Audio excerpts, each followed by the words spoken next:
ناظرین کرام السلام علیکم، میں جاوید عباس رضوی، اسلام ٹائمز میں آپ کا خیر مقدم ہے۔ جیسا کہ آپ جانتے ہیں کہ یہ امام خمینی کی برسی کی مناسبت ہے اور اس حوالے سے اسلام ٹائمز نے اپنی خصوصی نشریات آپ تک پہنچانے کی کوشش کی ہے۔ اس نشست میں بھی ہم وادی کشمیر کے جید عالم دین اور دینی اسکالر مولانا سید محمد ہادی صاحب سے استفادہ کریں گے۔ آپ کو یہ بتاتا چلوں کہ اگست سید محمد ہادی جموں کشمیر انجمن شرعی شیعان کے سربراہ اور آیت اللہ یوسف میموریل ٹرسٹ کے سرپرست بھی ہیں۔ اس گفتگو میں ہم امام خمینی کی زندگی کے نمایاں کارنامے جو رہے ہیں اور انقلاب اسلامی ایران کی اہمیت و افادیت اور اس انقلاب کی عالم اسلام کو کیا دین ہے، کیا اس انقلاب نے دیا ہے اور اس انقلاب کے ثمرات اور اثرات کیا عالم اسلام پہ مرتب ہوئے، اس پہ بات کریں گے۔ سب سے پہلے مولانا صاحب آپ کا تہہ دل سے شکر گزار ہیں، آپ نے ہمیں ٹائم دیا، اور ساتھ ہی ساتھ یہ جاننا چاہیں گے کہ اس انقلاب یعنی کہ خاص طور امام خمینی کی زندگی کے کارنامے کیا تھے؟ جی بسم اللہ الرحمن الرحیم، السلام علیکم ورحمۃ اللہ۔ امام خمینی رحمۃ اللہ علیہ کی شخصیت کے بارے میں جی میں ایک چھوٹا سا طالب علم اگر بات کروں تو یہ تو واقعاً جفا ہوگا ان کے حق میں، لیکن پھر بھی جو مشاہدہ کیا ہے، دیکھا ہے، یا خود اپنی ذات کے حساب سے جو سمجھا ہے، اس کے حساب سے اگر بات کریں تو خود شخصیت اگر امام خمینی کے بارے میں بات کریں تو شخصیت ہی امام خمینی کی ایک وہ انقلابی تھی۔ یعنی جب ہم ان کے سوانح حیات پڑھتے ہیں تو بچپن سے لے کے جب تک انہوں نے انقلاب کا وہ دور سامنے لایا، اس ٹائم تک جو بھی ان کی زندگی رہی ہے ان میں نمایاں ہے ایک وہ تغییر، ایک وہ انقلاب کی چاہت، تو جس کا ثمرہ پھر بعد میں انقلاب اسلامی ایران تھا۔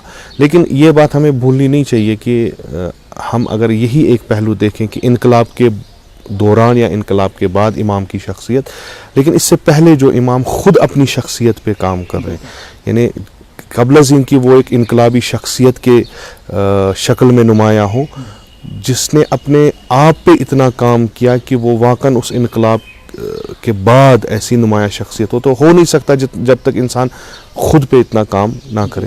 تو وہ ایک پہلو جو خود امام خمینی کا ہے وہ ایک نمایاں ہے، جبکہ اکثر لوگ انقلابی شخصیت کے بارے میں ان کے بات کرتے ہیں تو انقلاب کیسے ہوا، انقلاب کے بعد کیا ہوا، یا کیسے اثرات جیسے آپ نے فرمایا مرتب ہوئے، لیکن خود جو شخصیت امام خمینی تھی، جو وجہ بنی کہ بڑی بڑی شخصیات جو تھی وہ مجذوب ہو گئی اس شخصیت، وہ وہی ہے جو انہوں نے خود اپنے آپ پہ کام کیا۔ ہمارے استاد ایک تھے ایران میں، وہ فرماتے تھے کہ حضرت معصومہ سلام اللہ علیہ کے اس میں حرم میں ایک سید آتا تھا، یعنی یہ ان کے بزرگ کہتے تھے، ایک سید آتا تھا، ایک مشخص ٹائم پہ بیٹھتا تھا، عبادت کرتا تھا اور ایک مشخص ٹائم تک، اور اٹھتا تھا، چلا جاتا تھا۔ یہ ہم نے بہت سالوں دیکھا، اور وہی وہ جو جوان تھا وہی پھر روح اللہ خمینی بنا۔ اس نے پہلے جو اپنے آپ پہ کام کیا، ایسی شخصیت بنی، کیونکہ جب انقلاب سے پہلے ایک درونی انقلاب جو خمینی کے اندر آیا، وہ باعث بنا کہ اتنا بڑا انقلاب آیا، اور خمینی کی شخصیت میں کوئی تغیر و تبدیل نہیں ہوا۔ جیسے وہ ان کا وہ مشہور قول ہے کہ جب انہوں نے ڈاکٹر بہشتی سے کہا کہ جتنا آپ دیکھتے ہیں کہ خمینی زندہ باد کرتے ہیں، اگر اس سے زیادہ لوگ بھی آئیں اور خمینی مرد آباد کہیں، میرے ہدف میں کوئی ایسا تغیر و تبدیل نہیں ہوگا، نہ میری راہ بدلے گی۔ تو یہ ایک اندرونی پہلا وہ ایک یعنی جو کام ہوا ہے اس پہ، میں نہیں کہوں گا کام نہیں ہوا ہے، کام ہوا ہے اس چیز پہ کہ آپ امام خمینی کو پہلے پہچانے کی شخصیت کیا تھی۔ تو جیسے ہم کہتے ہیں نا، وہ تجلی تھی، پھر وہ انقلاب اسلامی، وہ نظام، یہ پھر اس شخصیت کی ایک تجلی تھی۔ ہاں یہ بھی ضروری ہے کہ خود جو تھے، جیسے باقر الصدر رحمۃ اللہ علیہ فرماتے ہیں کہ امام خمینی اسلام میں ذوب ہو چکے تھے، تم بھی امام خمینی میں ذوب ہو جاؤ۔ تو یہ وہ مکتبہ اہل بیت اسلام ناب میں وہ اپنے آپ کو ختم کرنا، خدا کی راہ میں ختم کرنا، جیسے وہ خود فرماتے ہیں ایک انٹرویو میں، سب کچھ اسماء اللہ ہے، جو بھی آپ کرتے ہیں وہ اسماء اللہ ہے، آپ کی دھڑکن اسماء اللہ آپ کی۔ تو جب ان نے وہ دیکھا تو وہ پھر انقلاب اسلامی کے روپ میں سامنے آیا، تو قرآن کی وہ تجلیات جو ہم نے دیکھی وہ انقلاب اسلامی کا۔ اچھا، پھر کہا جاتا ہے کہ آفاقی رہنما کیسے؟ آفاقی رہنما میرے خیال سے، چونکہ جو بنیادی اصول انقلاب اسلامی کے تھے اور جنہیں لے کر امام خمینی چلے، وہ کوئی دنیاوی اصول نہیں تھے، وہ قرآنی اصول تھے، کہ قرآنی اصول آفاقی اصول ہے، رسول اللہ صلی اللہ علیہ وسلم کے اصول جو ہیں وہ آفاقی اصول ہیں، تو وہ انہی کو احیا کرنے کے لیے نکلے۔ تو صحیح بات ہے کہ جب انہیں اصولوں پہ کام کیا تو آفاقی اصول ہے تو وہ دنیاوی اور زمینی اصول تو ہو نہیں سکتے. اور یہی وجہ ہے کہ آج 40 سال کے بعد بھی ہم تقریباً دیکھ رہے ہیں 40 سال ہونے کو آئے, ہم دیکھ رہے ہیں کہ انقلاب اسلامی الحمدللہ ویسے ہی ہے جیسے پہلے تھا اور دن بدن مضبوط ہوتا جا رہا ہے. تو یہ انہی اصولوں کا کام ہے جو ان دنیاوی ان چیزوں پہ بندھے ہوئے نہیں ہیں. اچھا پھر کہا جا سکتا ہے کہ انقلاب اسلامی ایران ہی کیوں؟ انقلاب اسلامی جیسے خود امام خمینی تعبیر کرتے ہیں کہ انقلاب ما انفجار نور بود. جی یہ ایک نور واقعاً ایک انفجار نور ہے. اب سرزمین ایران پہ آیا تو اس لیے ایرانی کہلایا, لیکن یہ محدود ایران کے تحت نہیں ہے. ہم دیکھ رہے ہیں, آج بھی دیکھ رہے ہیں, ابھی کچھ دنوں پہلے بھی امریکہ میں جو کچھ ہو رہا ہے وہ بھی ہم دیکھ رہے ہیں. وہ واقعاً وہ انفجار نور, وہ نور کی کرنیں کہاں کہاں پہنچی, کن کن مستضعفین کے قوموں تک پہنچی اور کیا کیا ہوا, وہ تقریباً کوئی اسے انکار نہیں کر سکتا کہ ہم نے مشاہدہ نہیں کیا. جو کچھ ہو رہا ہے اس کی ہم لنک جو ہے وہ انقلاب اسلامی سے کر سکتے ہیں. ہاں سرزمین ایران پہ آیا, اسلامی انقلاب تھا چونکہ اصول اسلامی تھے لذا انقلاب اسلامی تھا. ایران آیا چونکہ ایرانی سرزمین پہ, لیکن محدود ایران نہیں ہے. جی لیکن اس کو پھر کیا آپ کو سمجھ رہے ہیں کہ اس کی مجبوری تھی, یعنی کہ اس کو پھر محدود کیا گیا انقلاب اسلامی, یعنی کہ ایران میں یہ آیا, اس کی وجہ سے کچھ نہیں. مسئلہ یہ ہے کہ تعلیمات محدود نہیں ہونی چاہیے. اگر ہم سرزمینی لحاظ سے اسے کہیں کہ چونکہ ادھر انقلاب آیا تو ہم نے اسے ایران کا نام دیا, میرے خیال سے یہ اتنا بڑی مشکل نہیں ہے. لیکن اگر تعلیمات کو ہم محدود کریں, یعنی انقلاب کی تعلیمات ایرانی ہیں تو یہ مسئلہ ہے. درحال یہ ایرانی ہے نہیں تو پھر یہ جغرافیہ میں محدود ہو جائیں گی. ایران کا اپنا کلچر ہے, اپنے معیار ہیں, اپنے ملاک ہے, تو شاید ہندوستان پہ, امریکہ پہ, دوسری جگہوں پہ یہ اطلاق نہیں ہو سکتا. لیکن الحمدللہ جتنا بھی کام علماء نے اس پہ کیا ہے اس پہ ایک یہ فوکس رکھا ہوا ہے کہ انقلاب جو ہے یہ جہانی ہے, جغرافیہ میں بندھا ہوا نہیں. جہانی کیسے؟ چونکہ تعلیمات اس کی اعلیٰ ہے. تو جہاں جہاں بھی جو ہم اثرات اگر دیکھتے ہیں, اگر ہم اس کو کنفائنڈ کریں ایک جغرافیہ کے تحت, تو شاید یہ اثرات دوسری جگہ نہ دیکھتے. ہم دیکھ رہے ہیں, مشاہدہ کر رہے ہیں. اسے انکار کرنا تو بالکل جیسا ہے کہ سورج کو دیکھتے ہوئے کہنا کہ نہیں ہے, یہ ہم دیکھ رہے ہیں. پہلے اس کو جو ہے پہلے اس کو محدود کرنے کی کوشش کی گئی, یعنی کہ ایک سازش رچی گئی کہ اس کو صرف ایرانی کہا جائے, اس کو ایک جغرافیائی کہا جائے, لیکن بعد میں وہ ان حدود کو پھلانگتا ہوا جگہ جگہ پہنچا, پوری دنیا میں پہنچا, اور جو امریکہ میں وہ ہو رہا ہے وہ بھی اس کے اثرات. بالکل یہ طبیعی چیز ہے. یعنی ہمیشہ انقلاب استکبار کے خلاف ہے, ظلم کے خلاف ہے. اور جب ظالم اور استکباری قوتیں, استعماری قوتیں یہ تو مشاہدہ کر رہے ہیں کہ ہم کمزور پڑ رہے ہیں, مقابلہ نہیں کر سکتے, تو پھر وہ دوسرے طریقے سے یہ کام کر رہے ہیں کہ اس کو آپ محدود ہی کر لو. کہو تم کو, جیسے امام خمینی کو کہا, امام خمینی ہندی ہے, ایرانی کو کیا ہے اس کے ساتھ, یہ تو ہندوستان کا ہے, چھوڑے. وہ ملی جو وہ نیشنلزم جو ہے وہ ابھارنا. تو اسی طریقے سے اس کا بھی کہا ہے تاکہ لوگ جو سمجھے وہ یہ اپنے ذہن میں بٹھائیں کہ یہ ہمارے لیے نہیں ہے, ایران کا ہے. اس میں کوئی شک نہیں, جیسے آپ نے فرمایا محدود کرنے کی کوششیں کی گئی, ہو رہی بھی ہے, ابھی بھی ہو رہی, کہہ رہے ہیں کہ نہیں جی یہ ایرانی ہے, آپ اس کو پرٹیکولر ایرانی کہو. لیکن تعلیمات کی وجہ سے یہ بننا نہیں جا سکتا. یعنی اصلاً ہم یہ نہیں کہہ سکتے کہ, یا ایسے کہیں کہ جو یہ کلمہ یا یہ جملہ جو امام نے خود انتخاب کیا, انقلاب اسلامی انفجار نور بود, یہ پراپر کلمہ, مجھے نہیں لگتا اس سے بہتر تشریح اس کی ہو سکتی ہے. یعنی سب چیزوں کا جواب ہے. نور کسی جگہ بند نہیں ہو سکتا, یہ جغرافیہ کے محدود میں نہیں رہ سکتا, یہ لوگوں, کمیونٹی, قوم, یہ اس میں نہیں رہ سکتا. اچھا یہ واقعی محدود نہیں ہو سکتا. لیکن اگر ہم اپنے خطے کی بات کریں تو یہاں اس انقلاب کو ہم نے دیکھا کہ یہ جو ہمیں اس انقلاب سے لینا چاہیے تھا, جو اس کا حق تھا لینے کا, وہ ہم نے نہیں لیا. اور یہ انقلاب بھی ایک مقدس چیز بھی جو ہے فرقہ واریت کا شکار ہو گیا یہاں پہ آ کے. میں نہیں سمجھتا یہ, چونکہ ہو نہیں سکتا. انقلاب کی ہویت ہی ایسی نہیں ہے. اصل انقلاب اگر فرقہ واری میں یا اس پہ محدود ہو گیا تو پھر انقلاب نہیں ہے, تو پھر کچھ اور آیا ہے یہاں پہ. لیکن جو ہم دیکھ رہے ہیں انقلاب کے بعد, اگر ہم اپنے خطے میں دیکھیں, بلا لحاظ مذہب و ملت, فرقے کی تو بات ہی نہیں ہے, بلا لحاظ مذہب و ملت جو بیداری جوانوں میں اس میں آئی, تو اس کو ہم انقلاب کا وہ کہہ سکتے ہیں, انقلاب کی وہ نور کا وہ پرتو کہہ سکتے ہیں. میں اسی کو دیکھ کے کہتا ہوں کہ نہیں, ہمارے میں بھی اثر ہے, جیسے آپ اہل سنت برادری میں دیکھیں، بالکل وہاں پہ بھی امام خمینی رضوان اللہ علیہ کا لٹریچر پڑھا گیا، انقلاب کے وہ جو ہے اثرات دیکھے گئے، انہوں نے اسٹڈی کیا انقلاب اسلامی کو. تو دیکھیں واضح طور پہ، یہ ضروری نہیں ہے کہ یعنی ایک چیز ہم اگر اس طریقے سے کہیں کہ نہیں جی اگر کسی خطے میں ہم کہیں گے انقلاب آیا تو ویسی ہی ماہیت اس کی ویسی ہی ہو جیسے ایران میں ہو، تب ہم کہیں گے انقلاب آیا، یہ ضروری نہیں ہے. اگر ذہنی بیداری ہو، شاید کسی جگہ حکومت کے خلاف اٹھنے کا موقع نہ ہو لیکن بیداری ہوئی ہو تو یہ بھی انقلاب کا ہی ہے نا. اچھا اگر آپ کو نہیں لگ رہا ہم نے بہت تاخیر کر دی کس میں؟ اسی کو عکس کرنے میں اور اس کو لینے میں، اس کو اڈاپٹ کرنے میں.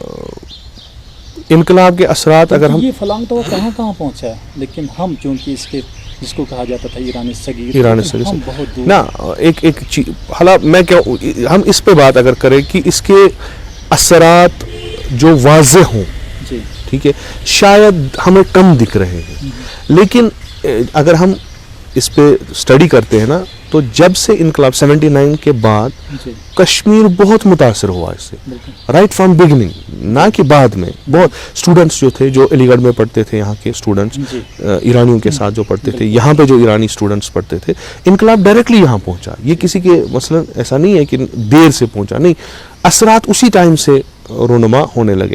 اب ہم یہ ماننا پڑے گا کہ ہر ایک خطے میں مختلف قسم کے اثرات آئے، لیکن ایک قسم کی بیداری وہ ہر ایک جگہ ہوئی. ہاں پھر اس نے کیسے رخ موڑا، کیسے، یہ مختلف تھے. کسی جگہ کلچرلی ایک انقلاب آیا، کسی جگہ علمی ایک انقلاب آیا، لیکن ماڈل وہی تھا. ایک جو وہ جو بیداری کی ایک لہر جو ایران نے دوڑائی اور انہیں دشمنوں کی شناخت جو انہوں نے کرائی. ہاں پھر خطے کے حساب سے اسٹریٹجی بنتی ہے ہمیں دشمن سے کیسے لڑنا ہے. ایران نے ایک طریقے سے کام کیا، کوئی دوسرا جو ہے وہ دوسرے طریقے سے کام کر سکتا، لیکن پہلا جو سٹیپ تھا وہ تھا کہ ان کو سمجھ آئے کہ دشمن ہے اور وہ کیا کیا کر رہا ہے آپ کے ساتھ، کس کس محاذ پہ لڑ رہا ہے، تو آپ کیسے اپنے آپ کو پہلے پریپیئر کریں، تیار کریں. مجھے لگتا ہے ہر جگہ ایسا ہو رہا ہے. میرے اس علم میں نہیں ہے کہ کہیں اگر ایرانی انقلاب کے بارے میں بات ہو تو وہاں ہم یہ کہیں کہ نہیں جی ہمیں نہیں پتا. یا تو کوئی تعصب والا ہے کہنا کہ مجھے نہیں پتا، یا تو کوئی ان پڑھ بندہ ہے. وہی بات آفتاب کون سا بالکل.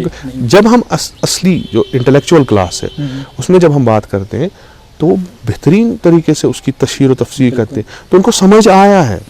سمجھ، ہاں کسی جگہ مجبوری ہے، نہیں کر سکتے، اظہار نہیں کر سکتے، کوئی وہ دوسری بات ہے، لیکن کوئی نہیں کہہ سکتا کہ انقلاب کا نور کسی جگہ نہیں پہنچا ہے. اثر کسی جگہ زیادہ ہے، کسی جگہ کم، کسی جگہ ابر آلود مطلع ہے تو نور کم، اس کا یہ ہے، بس اتنا ہی ہے. اچھا پھر میں بات کروں کہ انقلاب اسلامی ایران کو ہمیشہ جو ہے دشمن کے نشانے پہ یہ انقلاب رہا ہے، کیوں؟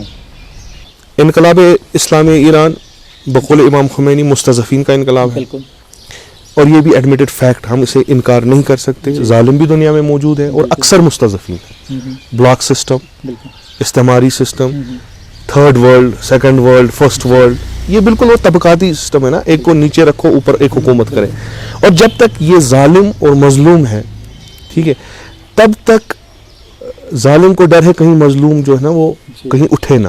اب مظلوم کو ایک جگہ کرن نظر آئی، امید کی کہ کوئی ہے جو میری آواز اٹھاتا ہے، کوئی ہے جو میرا درد سمجھتا ہے، کوئی ہے جس نے ایک قوم کو کہیں آزاد کیا ہوا ہے، تو شاید یہ مجھ تک بھی پہنچے.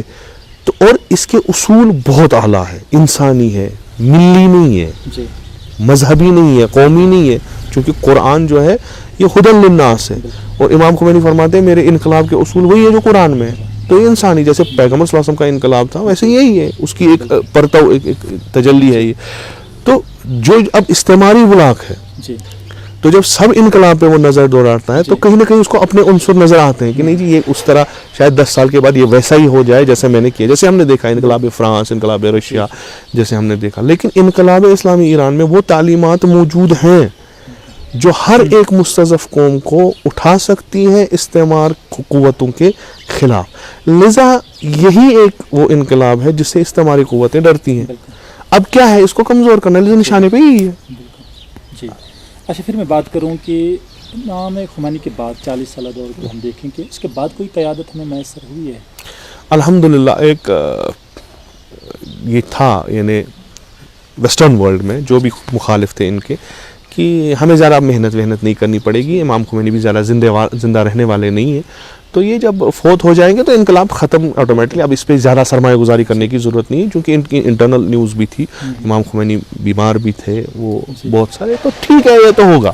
یہ تو بالکل ایک انہوں نے ایک بنایا ہوا تھا کہ نہیں جی اس کے بعد اب وہاں پہ ہیں.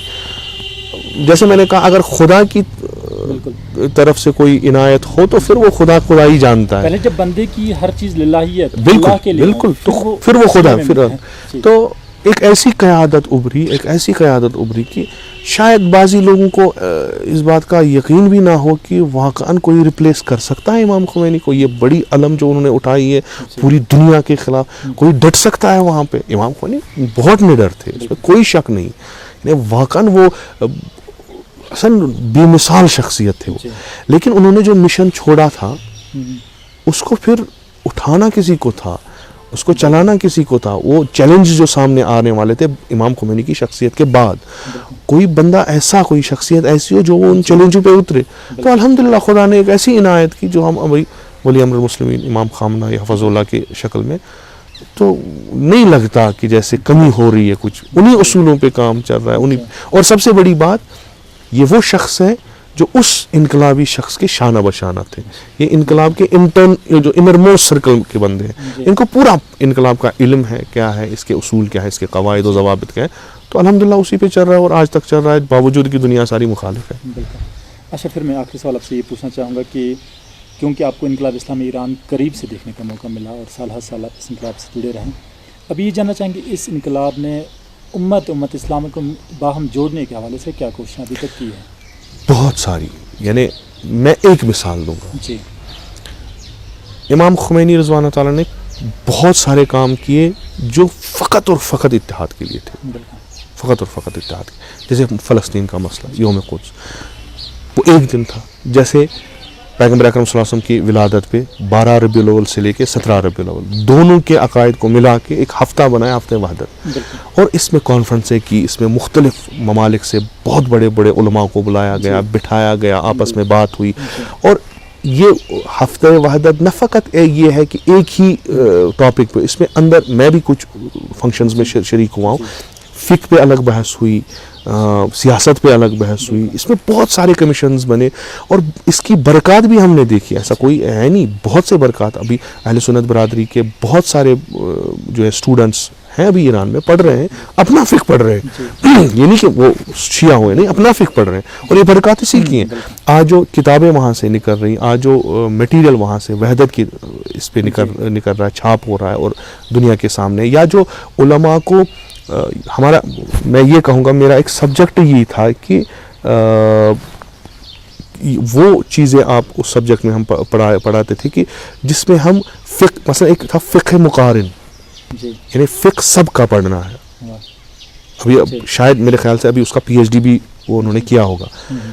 یہ تو اسی کی برکات ہے نا. یہ ایک شیعہ اسکالر حد اقل اسے تمام فقہی نظریات پہ یہ ہو جائے, اس پہ نظر ایک ہو جائے کہ کیا ہے. اور کوئی بھی کام میں نے نہیں دیکھا جو اتحاد کے مخالف ہو وہ وہاں پہ ہو. بہت ساری مثالیں ہیں, ضروری نہیں ہم بیان کریں, لیکن بہت ساری مثال جو میں نے آنکھوں سے دیکھی ہیں کہ جس سے اگر کوئی, شاید میں نے بہت متعصب لوگ بھی دیکھے ہیں وہاں پہ, اور وہ کیسے مولڈ ہو گئے بہت آرام سے. پھر جو کہتے تھے کہ نہیں جی ہمیں اس مسلک کے لوگوں کے ساتھ بات بھی نہیں کرنی, اور وہی پھر سفیر بن گئے اہل بیت کے. تو یہ پہلے ایک اصول بنا نا, اس پہ ایک جو اسٹریٹجی بنی, پھر اس پہ حوزہ علمیہ نے کام کیا, سکولز نے کام کیا, کالجز نے کام کیا, یونیورسٹی نے کام کیا. تو الحمدللہ وہاں پہ مجھے کبھی نہیں لگا کہ مثلا شیعہ سنی الگ الگ, یہ ایسا مجھے نہیں لگا. تو یہ بہت کام ہو رہا ہے, ابھی بھی ہو رہا ہے, پہلے بھی ہو رہا ہے. یہ جو میں نے کہا ہفتہ وحدت کی, جس پہ اگر ہم مالی بھی دیکھیں تو بہت سارا خرچ ہو رہا ہے, بہت سارا. اور کام ایک بہت بڑی جماعت جو اس میں انوالو ہے, بہت بڑے اسکالرز میں انوالو ہیں, تو کام ہو رہا ہے وحدت کے عنوان سے. جو ظاہراً بھی ہم دیکھتے ہیں, چاہے فلسطین کی حمایت ہو, چاہے ابھی کچھ کج فہم جو کہہ رہے ہیں کہ نہیں جی سیریا جو ہے اس کی حمایت اس لیے کر رہے ہیں کہ یہ شیعہ ہے, تو در واقع جب ہم دیکھتے ہیں تو وہاں پہ ایسا کوئی چیز نہیں ہے. اور جہاں بھی عالم اسلام میں اس کے بغیر کہ یہ شیعہ ہے یا کیا ہے, عالم اسلام میں جہاں پہ بھی کہیں مشکلات سامنے آتی ہے تو پہلا جو فرنٹ لیتا ہے تو تو وہ ایران ہے. بالکل. بڑے بڑے مسائل جو انہوں نے ابھارے ہیں تو اس کی وحدت کے حوالے سے. مولانا صاحب آپ کا واقعی جو ہے تہ دل سے شکر گزار. میں بھی آپ کا شکر گزار ہوں. انشاءاللہ انشاءاللہ انشاءاللہ. مہربانی.